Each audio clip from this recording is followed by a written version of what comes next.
no âmbito da advocacia criminal, qual a importância da revogação dessas medidas protetivas que foram deferidas a favor da mulher e contra o autuado?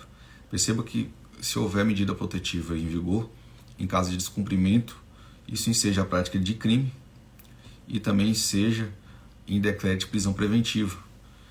Então, ao ser aplicado e estar em vigor medidas protetivas de urgência, o autuado, né, o possível cliente do advogado criminalista, ele fica sujeito a essas medidas. Então, uma questão bem importante é saber qual é o tempo que essas medidas protetivas de urgência elas podem ficar em vigor. Porque, como eu falei no início, elas se tratam de medidas cautelares. Então, por ser medidas cautelares, elas são medidas provisórias. Então, o STJ decidiu, trouxe um julgado muito interessante aqui do STJ, que decidiu o seguinte: é indevida a manutenção de medidas protetivas na hipótese de conclusão de inquérito policial sem indiciamento do acusado.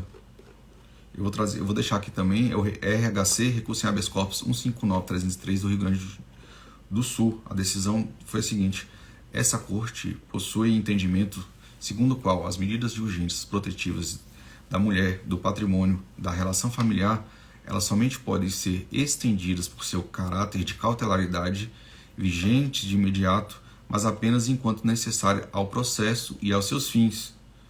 Então, isso aqui é o RESP 1769759 de São Paulo. Então, aqui está reforçando essa cautelaridade das medidas protetivas de urgência. Constata-se que, apesar das medidas protetivas terem sido devidamente fundamentadas, ocorreu a conclusão do inquérito policial sem o indiciamento do recorrente. Dessa forma, indevida a manutenção das medidas protetivas fixadas. Então, RHC 159.303. Na prática, qual foi o entendimento do STJ? Se o inquérito policial ele foi arquivado, as medidas protetivas, Maria da Penha, também devem ser arquivadas. Então, se você atua como advogado criminalista e se o inquérito policial foi arquivado, basta requerer ao juiz a revogação das medidas protetivas e juntar a comprovação de que aquele inquérito foi arquivado. Na prática, acontece o seguinte, pessoal. A pessoa responde por Maria da Penha, a pessoa responde... Vamos lá, vou falar um pouquinho mais devagar. A mulher vai até a delegacia comunicar a prática de um crime que ela foi vítima em situação de violência doméstica e familiar. Nesse caso, o delegado de polícia, ao ouvir essa vítima, se ele verificar que há necessidade de medidas protetivas, ele informa para a vítima os direitos dela de requerer essas medidas e ela faz esses requerimentos de medidas protetivas e o delegado encaminha esses requerimentos ao juiz de direito. O juiz, ao receber esse requerimento, ele pode fazer duas coisas. Ele pode primeiro abrir vista ao Ministério Público e depois decidir, ou ele pode, a depender da urgência, mesmo antes de ouvir o Ministério Público, apreciar esse requerimento de medidas protetivas. Uma vez que o juiz defere essas medidas protetivas, o autuado ali, o agressor, ele é intimado dessa decisão e, além disso, ele também fica respondendo pela prática de crime. A autoridade policial instaura um inquérito para apurar a prática de crime. Geralmente são aqueles crimes que eu coloquei aqui hoje. Pode ser crime de ameaça, pode ser crime de lesão corporal, eventualmente de estupro e por aí vai. Acontece muitas vezes, às vezes é só uma contravenção também de vias de fato. Acontece muitas vezes que esse inquérito policial, ele ao final ele é arquivado por falta de provas, por falta de comprovação da materialidade delitiva, e às vezes ele fica muito tempo também sem tramitar.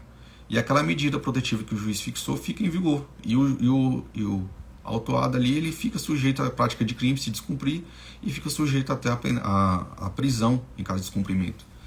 Então, o que o STJ decidiu aqui? Se essas medidas, se o inquérito policial que ensejou essas medidas, se ele foi encerrado sem o indiciamento lá do autuado, ou seja, se ele também for arquivado, ou se ele não foi indiciado é quando a autoridade policial ela percebe que a prova da materialidade delitiva indicia autoria e faz um indiciamento, ainda que seja esses indícios mínimos de autoria. Então, se no final do inquérito esse inquérito é arquivado. Ou se aquele autuado ele nem sequer foi indiciado, o que o STJ decidiu é que, nesse caso, as medidas protetivas devem ser revogadas, porque são medidas cautelares. É uma coisa muito comum que eu também vejo na prática. Muitas vezes esses inquéritos eles não são arquivados, na prática a investigação não prossegue e às vezes ficam anos ali a pessoa respondendo por aquele inquérito sem que nada seja efetivamente investigado.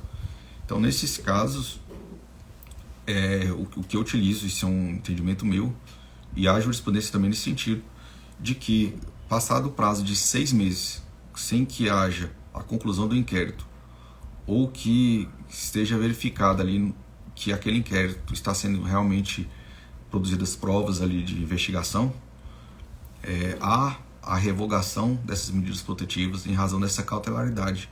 O que acontece às vezes, pessoal, é o seguinte: o delegado ele faz o requerimento dessas medidas protetivas, o delegado informa a ofendida e ela faz esse requerimento de medidas protetivas e às vezes na prática não se apura nenhum crime, às vezes nem instaurado inquérito. Então, passados 6 meses, eu tenho essa decisão que eu aplico, eu faço o arquivamento dessas medidas protetivas em razão dessa natureza de serem medidas cautelares. Então, se não tem inquéritos em apuração, o caso é realmente de arquivamento, e o prazo que eu utilizo é um prazo de 6 meses. Então, esse entendimento também está aí consolidado pelo STJ, entendimento da 6ª turma, que é, só para repetir, constatada na prática aqui o que o STJ decidiu, que é indevida a manutenção de medidas protetivas na hipótese de conclusão do inquérito sem indiciamento do acusado.